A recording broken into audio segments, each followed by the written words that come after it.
from the way over here.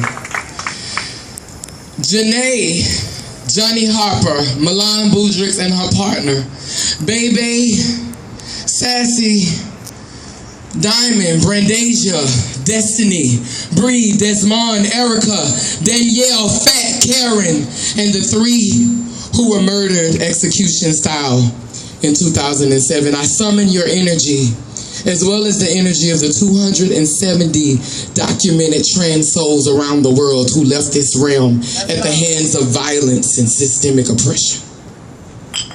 The harvest is coming in and the fruit is ripe, and the suffering and sacrifices you made and endured were not in vain, for today marks a shift in consciousness, a turn in the tide for all those who are connected to and living through the trans experience. We are finally being acknowledged, though we've always been in the room. The light does shine on our face and it does not hide from us anymore. I stand before you a witness and a messenger, wrapped in the warmth of my humanity to declare to you this truth. The truth about being trans, being colored, being feminine. Today we are not gathered here simply because lives have been lost. We are not gathered here simply because there is a lack of job opportunities available to trans people. There's a lack of housing opportunities available to trans people. There's a lack of safe spaces for us to come together collectively and empower one another. We're not here just because of that. We are here because these acts of violence are, in fact, a direct attack on being feminine. This is about something bigger than the trans movement. This is about patriarchy. This is about misogyny. This fortress that was built up hundreds and hundreds of years ago to keep us divided, to keep us separate. 20 years ago, when I was a child, about 15 or 16 years ago, I remember when we weren't called trans women, we were called sissies. And sissies meant you acted like a girl. I remember standing on the balcony, the 3rd floor of the Malphamine Projects, watching Sissy Shannon dance on the bottom, on the ground doing the DJ. And I remember looking at her and just drawing so much life from her, and how everyone got happy, and how she gave people permission to be themselves, permission to feel free, permission not to have to assimilate into a box or fit into a particular binary or go into a certain space. She gave you permission to be free. Man is intimidated by that type of freedom. They killed her. They murdered her. They ejaculated on her body. They raped her, and they shoved objects inside of her rectum, and they left her there.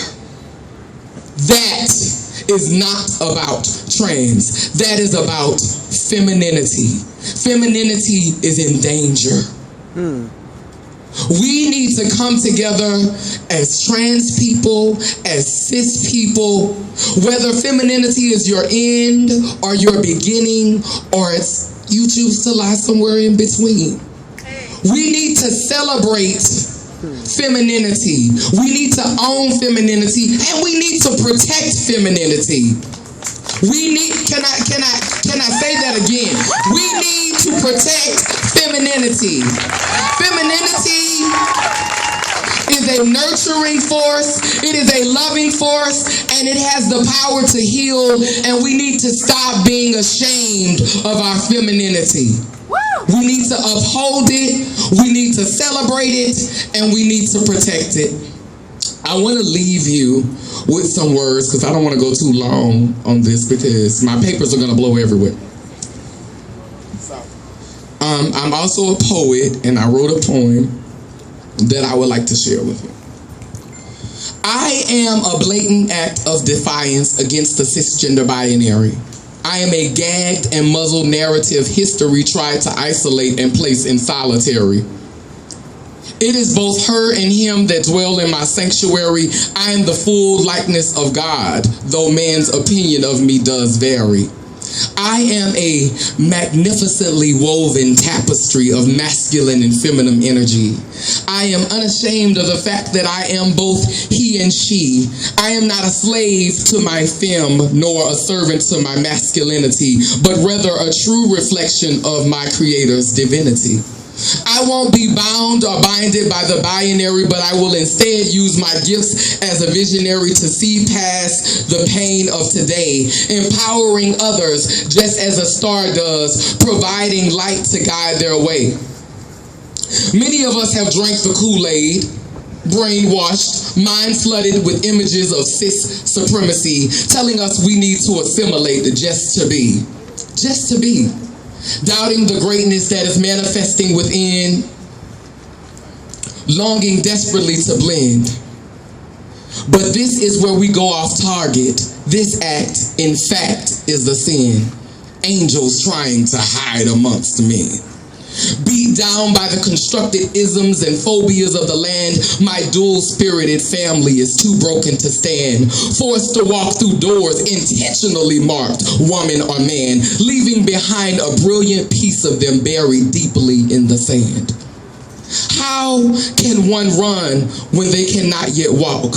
How can one teach when for so long they've been afraid to talk? To begin a conversation that could heal the nations. So today, under the sound of my voice, I decree your freedom. I say, let the chains fall. I free you to think of life beyond and outside of the male and female design. I free you to think evolutionary thoughts that will wash away the boxes, the labels, the classes, the races, the sexes, leaving behind the rainbow that is certain to come after any storm. A rainbow of diverse oneness. Thank you.